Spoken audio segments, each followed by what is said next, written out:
Oh my, it's noon on Wednesday, January 19th, and this is news that you can use from YAA with your dear friends, Zach and Ray. And yes, we're together again, right here, live in our downtown offices in Bethesda, Maryland, ladies and gentlemen. Yeah. Okay, A little more. They don't care. All right, Pops, here's the deal. Yeah. Car dealerships are starting to crumble. We talked about this on Saturday night's live stream back on the YAA channel. Thank you, everyone, for being here with us over on the Ray and Zach channel. We have some, I'm going to say breaking news, okay? Oh, my. I check my DMs daily, okay? DMs?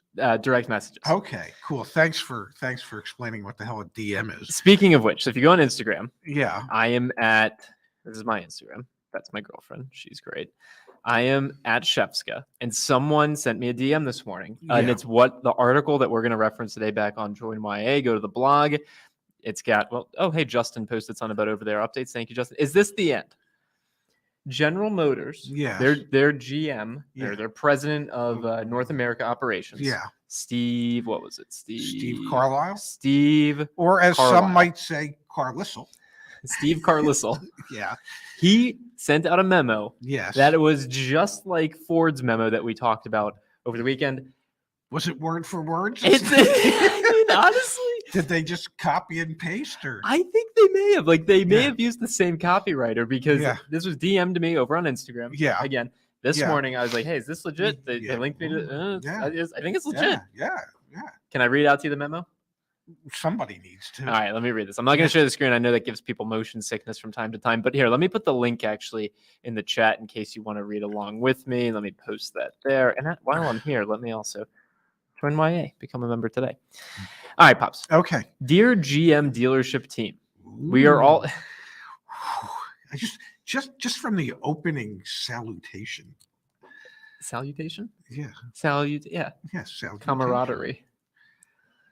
All right, so we're skating on thin ice very early. Dear GM dealership team, yeah, we are all very excited about recent GM news and product launches, including the Chevrolet Corvette Z06, Chevrolet Silverado EV, GMC Hummer EVs, GMC Sierra EV, and Cadillac Lyriq. Is anyone actually that excited about the Lyriq? I'm just teasing. We have a great article that Justin wrote about I'm pretty sure some of the remaining Cadillac dealers are. At the same time, we have both been working hard to meet customer demand in a time of constrained supply of inventory due to the global industry-wide semiconductor shortage. Unfortunately, it has come to our attention that in connection with some of these announcements and launches, a small number of dealers have engaged in practices that do not support a positive sales experience for our customers. This puts our collective interest at risk and generates negative press that reflects poorly on GM's brands and your dealerships. Specifically, it has come to our attention that some dealerships have attempted to demand money above and beyond the reservation amounts set in GM's program rules and or have requested customers to pay sums far in excess of MSRP in order to purchase or lease a vehicle. First, I want to remind you that GM dealers are obligated to ethically and lawfully sell GM products as stated in paragraph 6. Oh, wait, that was paragraph the Ford one. 5. Yeah, they're in Ford's, they moved it up a paragraph. GM's in paragraph 5. Ford's is in paragraph 6. Yeah. Of the dealer sales and service agreement, quote, dealer agrees to effectively, ethically, and lawfully sell and promote the purchase, lease, and use of products by consumers. The quote continues, dealer agrees to advertise and conduct promotional activities that are lawful and enhance the reputation of dealer, General Motors, and its products. Dealer will not advertise or conduct promotional activities in a misleading or unethical manner or that is harmful to the reputation of the dealer, General Motors, or its products. Pops, this is pretty much verbatim what the Ford memo was, correct? Starting to sound a heck of a lot like it. Yeah. I guess they figured they'd get on the same public relations bandwagon as Ford. I love this. Providing customers misinformation about additional sums being necessary for a customer to keep a reservation is just one example of a tactic that reflects poorly on all of us. Secondly, we have been advised that brokers are promoting new GM vehicle allocation. While the majority of GM dealers do not support such behavior, a small number of dealers still continue to work with brokers, despite the following reminders that this is a direct breach of the GM DS, the direct sales service agreement. Bulletin number 20-06, transactional integrity and GM export policy. You can't work with a broker. GM will be forced to take action.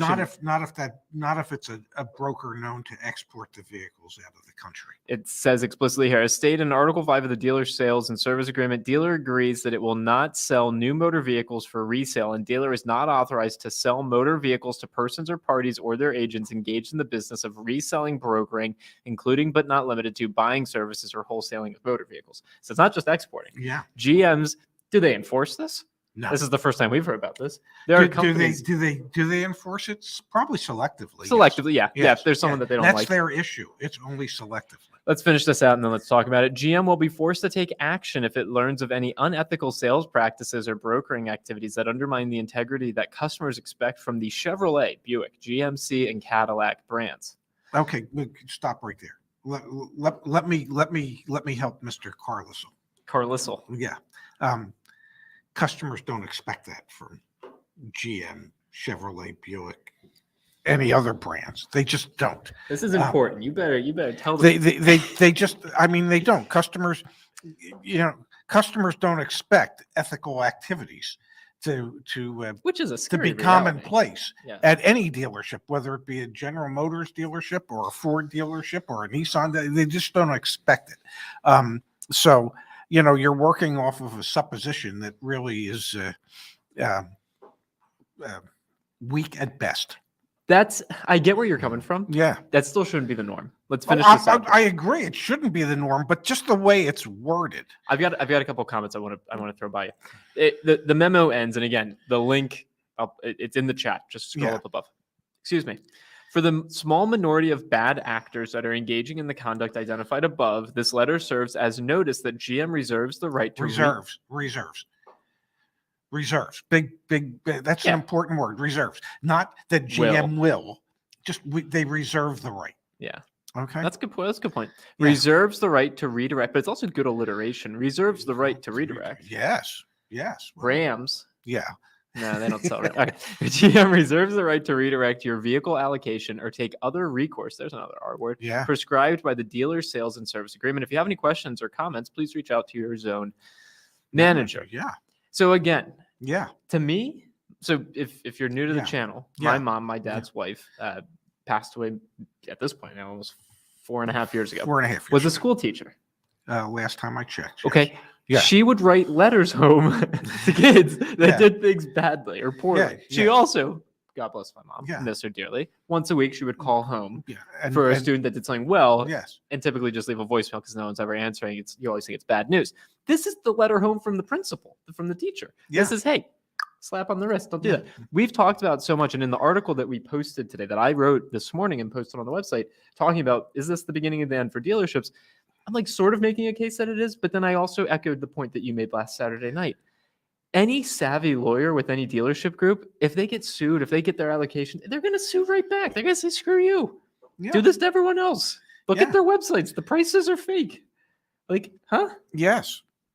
And realistically, they're not saying that dealers can't charge more than MSRP. Okay. They would prefer that the dealers don't. Yeah. But there's a reason it's called a manufacturer's suggested retail price. It's a suggested price. It's not a set price. There was a brand many years ago, a General Motors brand, Saturn, and their whole premise of being was that the price is the price. Everybody pays the same price, whatever the sticker price is. That's the transaction price. And so that was cut and dry. That was clear. The manufacturer's suggested retail selling price on a Saturn was indeed the retail selling price on a Saturn. Why now? Why are we seeing these memos now? Because they realize that a lot of people are upset at the fact that they have to pay exorbitant sums of money, and they don't have to. They can choose not to. What bothers them is the bad publicity associated with additional dealer markups and market adjustment allowances. So for dealers to charge above and beyond the manufacturer's suggested retail price, that's not a positive type of publicity for any brand, but it's a reality in today's world. And so as wanting to come off as champions of the consumers of their customers, these manufacturers, General Motors, Ford, are letting these memos leak to the general public, showing that they are truly champions for their customers, and they can threaten to a certain degree to hold their dealers' feet to the fire, but they won't. And they don't. And that's just a sad reality. But the reason they're doing it now is because there's so much bad publicity associated with additional dealer markups right now. I wonder if I'm just still young and naive. Okay. I mean, very well I could am. be. Yeah, actually, wait, that's Yeah. fair. I am still young and naive. Yeah. But I wrote in the article, Dad. I'm gonna share my screen real quick. And again, this is back on the website, joinyaa.com, and sign up for the newsletter. Yeah. Man, that's a good looking photo. That is a good photo. I put it here. I think I put okay.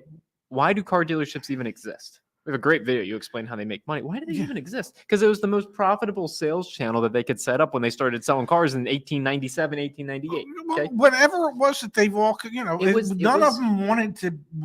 They didn't want to be in the direct to consumer sales. Put it right here. Traditional automakers are great at designing, manufacturing, and distributing their product. They are not interested in day-to-day customer engagement, setting up service appointments, or doing anything beyond building and selling cars to their dealers.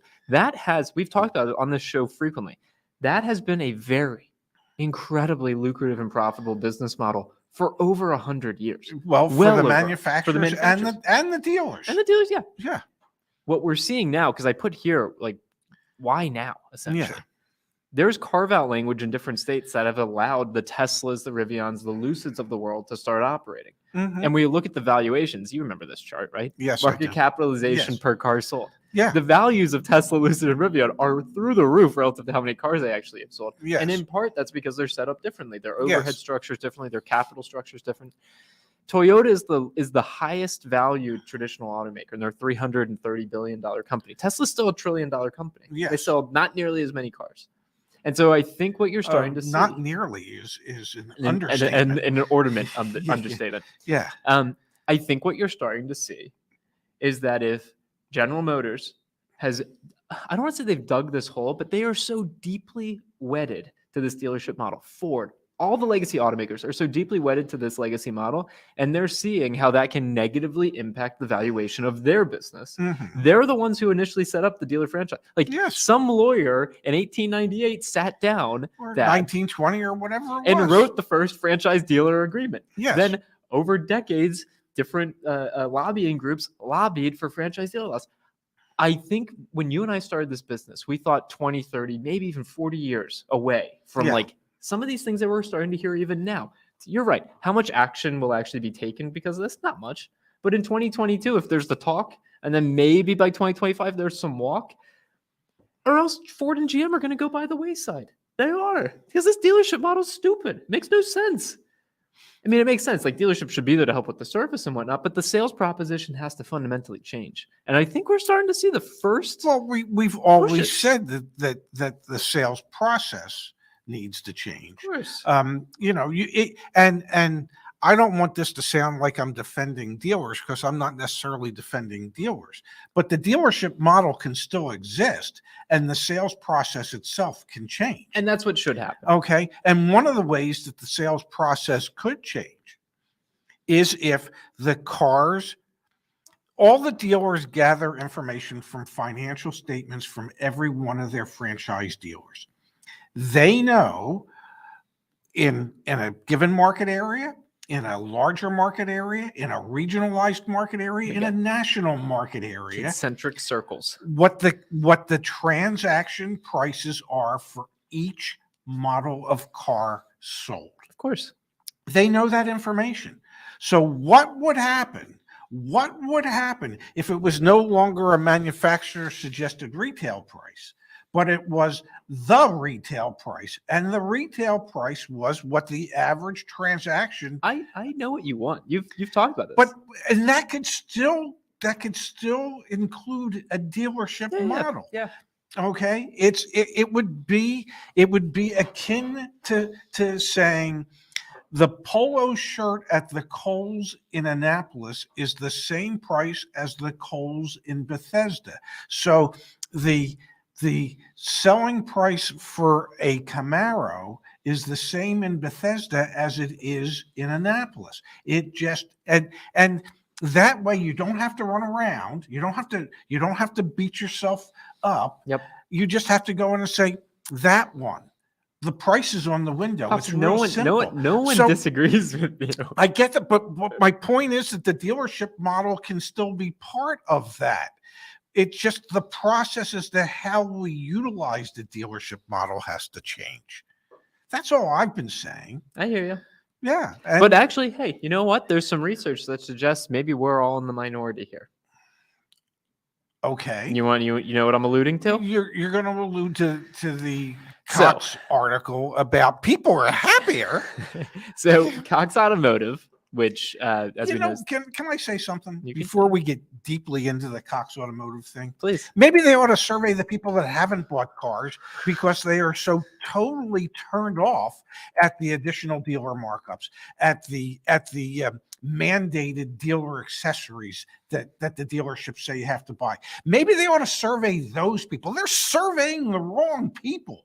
They're surveying the people that have already said, okay, I'm willing to pay more than I should. Go talk to the people that wanted to buy a car that didn't buy a car because they're so fed up with that process and they're so fed up with the price gouging that's going on. Survey those people. I'm sorry. Do I need to put this just on? for a here? second. Yeah, Yeah, I just wanna- for a I second. just want to Yeah. give you a quick little. Yeah. Yeah, that was good. Yeah, no, I mean, but No, I felt the passion. well, Your it's- heart rate went up. Your blood pressure went down there. That's strange. you Let's know, look at the data. Well, you tell me to do Exercise. aerobic things, get my heart going. All right. So the Cox 2021 car buyer journey study. Yeah, what? Nearly It's 3,000. a journey now. It's a journey. It is a journey to buy Yeah. a car, that's Yeah. for sure. 3,000 consumers who bought or leased a new or used vehicle from September Yeah, 2020 to August yeah, 2021. yeah. All Yeah, right. Satisfaction with the shopping experience declined. Satisfaction with overall shopping experience softened after reaching peak levels in 2020. So the total was 66% of buyers were satisfied Yeah. as they went through the car buying process. That maybe you're just like euphoric after you actually buy the car and you're like, cool, I'm satisfied. I can't imagine. You're still in the ether, as we would say in the trade. Let's dive into some of the reasons why buyers recognize the impact of the chip shortage. 39% buyer sentiment indicates significant difference to prior year time frame. So I think it's saying how interested or how like engaged someone was with these different pieces throughout their buying process. So like 31% of people were a little bit frustrated that prices were higher than expected, and 48% paid more than they initially intended to. I wonder yeah, why. Exactly. I wonder why. How And how about 100% of the people that didn't buy a car because they wouldn't pay the And extra here you go. money? You're starting to see it. Price paid and trust in dealers suffered. Satisfied with price was down 11% year over year. I wonder That's good. why. Yeah. That's good because the Yeah. prices were ridiculous. Yes. Trust the dealership. Retailer gave me the best deal. That was down 2 points. This is fascinating to me. Do 6 out of 10 people really think they can trust? And I hate that you did this for 40 years, but it's not that hard. You just Gallup. I pulled this up. Trustworthiness of profession. This poll is fascinating to me. They run it every single year. Yeah. You come to Gallup and they tell you that the least trusted for 2020 car salespeople with a score of 8. No, the least trusted were members of Congress. But they also tied with a score of 8. Yeah. Okay. Which would indicate to me that most members of Congress would be great Right. car salespeople.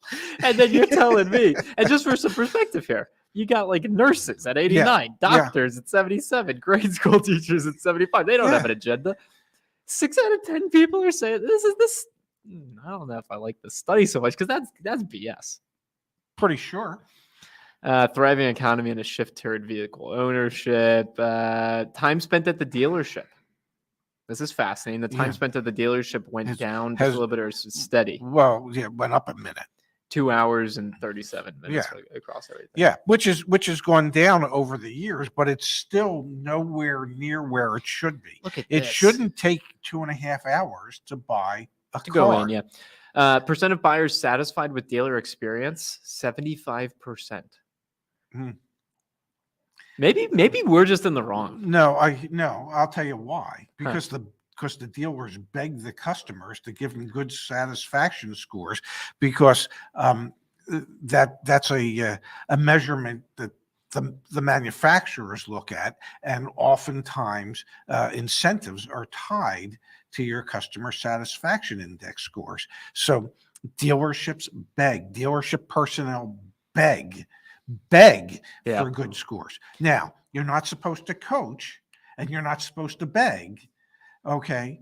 But then again, you're not supposed to do unethical things when you're trying to sell vehicles. So, The juxtaposition of the memos coming out from the automakers in this report is kind of hilarious, isn't it? Yes. All right, one more thing to share on the screen here, and then let's dive into another topic. But this would be third-party sites remain the top site destination for buyers, third-party dealership OEM. If you are and then Cox is so proud of themselves. 50% of new buyers. They own everything. Most of them. Okay, here's the deal. Why the hell did we create a car search website? Because you've got KBB, you've got Edmunds, you got Cars.com, Auto Trader, Carfax, TrueCar, and Car Gurus. Yeah. Why do we? Because Cox owns 57% of every single new car buyer and 64% of every used car buyer. You're going through their website. Go to our website, click on vehicle search, name a car for me, Pops. Come on, we're driving a Genesis GV70 How right about now. a GV70? Janet, we're doing our doing our first car review today. Genesis GV70. Oh, white. Yeah. Yeah, that's the one we're driving. Yeah. They're good looking. Yeah. They're really good looking. Yeah. But you come here. Where's the lead gen form? Where's the BS? I don't see it. We give you the price history. We give you Mario. We give you the supply information, so you know if you're going to get you get the buying guide. Like, use this instead of using all the Cox stuff out there, because it's just lead gen, and then they put you in a report like this. Yes. All right, I want to switch gears just a little bit, Pops. Can we lighten the mood just a touch? Are you okay with that? Yeah. I'm in the mood for lightness. All right. Well, I'm gonna here. You know what? You like listening to things. No, I don't need to listen. Just tell me which one you're playing. Well, I'm gonna listen to it. I gotta make sure I hit the right button. Do you? I Okay, good. Which one is it? Really? You gotta be kidding kidding me. You gotta be kidding me. All right, so I came across a few things as I was scouring the internet. Let me share my screen once again, Pops. And they made me say, wow, really? You've got to be kidding me. This was an article on Jalopnik this morning. I read this morning. Yeah. 10 cars you should spend $53,000 on instead of a 2019 Volkswagen Beetle. Yes. Yeah. This Brooklyn dealership Yes. is selling, and we can actually click right here on it. Brooklyn Volkswagen. Yeah. Selling a $53,000. Oh, the sale price. Maybe they put the sale price down. To Oh, well, that's because nobody would pay the $53,000. Do you want to do a quick test? I'm kind of curious. Like, what's this car actually worth? Also, again, how can people be satisfied with their dealership experience when we get this thing popping up, we got this thing popping up, we got this thing popping up? Yeah. Do we have other pop-ups? Give it time. Text my trade-in value. Yeah. Is there more pop-ups? No more pop-ups. Okay, 4 pop-ups is okay. Mm-hmm. Do you want to see what this thing's actually worth? Oh, what's it worth? Let's check. 20 grand. What do you think? No, it's not 20 grand. How could they sell it for 50 if it's worth 20? Well, they haven't sold it. Okay. How could you ask 53? Where's the VIN on here? You can ask anything you want. We get people ask us all the time, how do you sell your car for the most money? You follow the guide right here. I'm literally about to do this live. Okay. Get multiple quotes for your trade-in. We're going to go to Carvana. Let's see. And this car has, I think, 325 miles on it or something. Does it? Okay. Yeah, something like that. We're going to sell trade. Sell trade. We're selling a trade. If we were to buy it, we would sell it instantly. I'm not paying 50 grand for that. Oh, whoops. I hit the plate button. We're going to go VIN. There you go. There VIN. we go. Yeah. All right. It's this one right here. So let's come back. All right. What'd you say mileage wise? 350? I think it's 3-something. 325. See, I All remember. right. It's the 2.0 6-speed automatic Triptonic, and it's blue. All right. Yeah. Which one was it? Final edition? Now I gotta see. SE. SE? I believe it is. Isn't that what it said? We're gonna go with that one. Yeah. Doesn't say first edition on it. Final, whatever. I just want to get a number. Yeah. Sell it. Yeah. 325. Yeah. Zip code. What's the New York zip code? I don't know. I don't know either. We'll use a DC zip code. Well, that's not going to work. We'll use a New York zip code. Oh, they're all like that. That's got to be New York, because it's like it's in the ones. I Whatever- sent mail whatever- recently. Whatever you say. We'll say we have navigation and premium. So let's Yeah. get the price up. No accidents, no it issues. Hasn't been driven long enough to have it. No, yeah, exactly. No modifications, no smoke. Pretty great. 2 keys. Oh yeah. Neither. Contact me, Carvana. Yeah.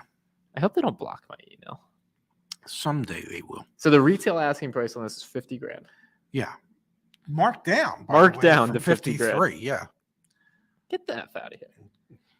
Don't buy that. No one buy that. That's insane. Yeah. We talked about yesterday. Used car prices still through the roof. That's a Yeah. perfect example. That's insane. Now, Yeah, but you can ask anything you want. Their hope is that there's a fool out there that goes, gotta have it. the scary thing is, Dad. Yeah. Did you see this article? I did. All right. For those of you playing along at home, let me share the screen again. Yeah. This is scary in all honesty, but it's also indicative. A 2000 Ford F350, Yeah. $55,000. Yeah.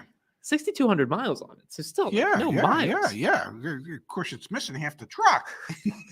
They had the original, if I'm not mistaken, they got the original Windows sticker right here. Yeah. Total MSRP. Was 29,000. Why is somebody paying 55 today? 20 years later, 22 Yeah. years later. Yeah. Can you believe that? Yeah. There was the PT Barnum. Yeah. One of the things that he allegedly said was there's a sucker born every minute. Okay. I all you can say is, some of this is PT Barnuming it. People just ask and they get. And there was a vendor that had shops in the Atlantic City Boardwalk, on the Atlantic City Boardwalk. And his whole theory, and he sold Hummel figurines and brick and arty stuff. And his theory was that if it didn't sell at the price he had listed, it was listed too low.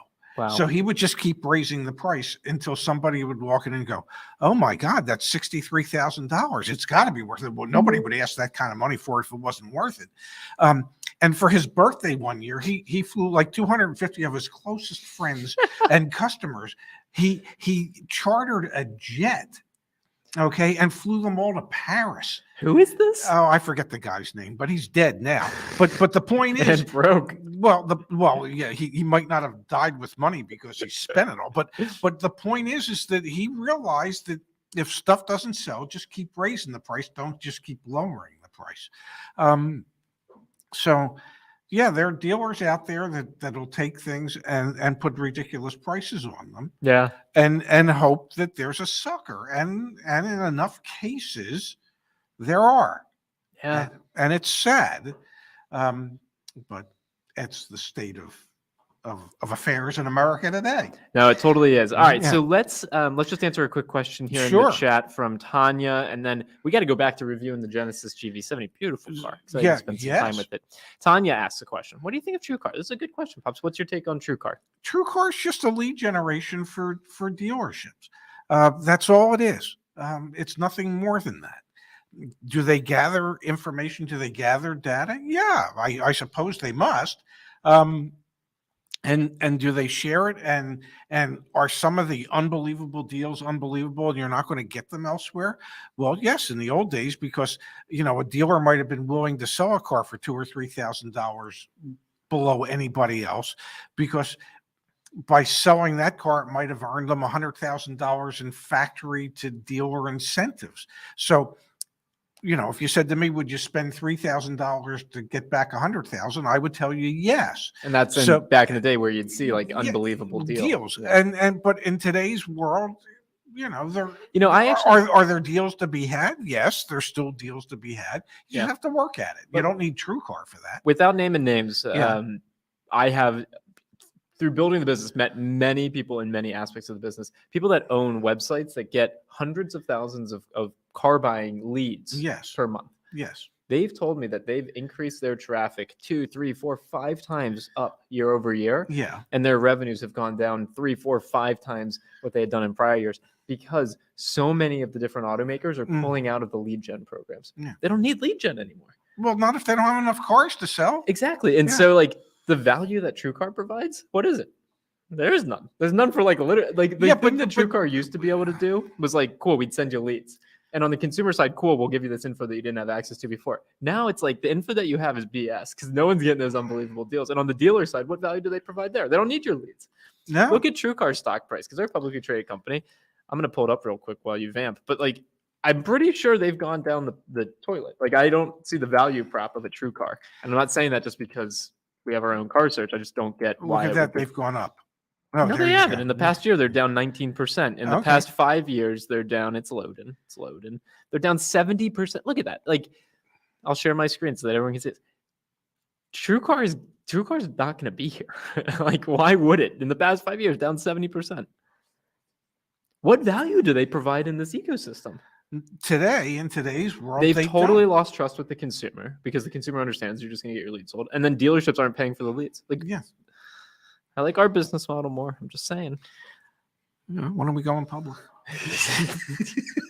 When I can figure out how to make the mics work for the damn car reviews. That's number one. Yes. That's the number one. I heard that we're doing a car review today. We are. And I want you to know, as an old guy, the one wonderful thing about working with my son and his team is that they're forcing this 70-year-old man to learn new things. Like today, he handed me 2 GoPros and these suction cup for windows and dashboards and whatever, and he said, put this stuff together. I said, please. Yeah, and like I put this stuff together and the stuff's mounted, and I had no idea that I had the skill set to do any of this. So they're forcing me to continue to evolve at 70 when I would be perfectly content to just sit on my tuchus and, watch Sports Center all day. Not really. So I'm looking forward to getting in the GV70. Now, I'll tell you, we spent a little bit of time in it. Yeah, what And- first and- impressions? And I don't want to ruin it for anybody, but it's the most complicated damn car I've ever been in.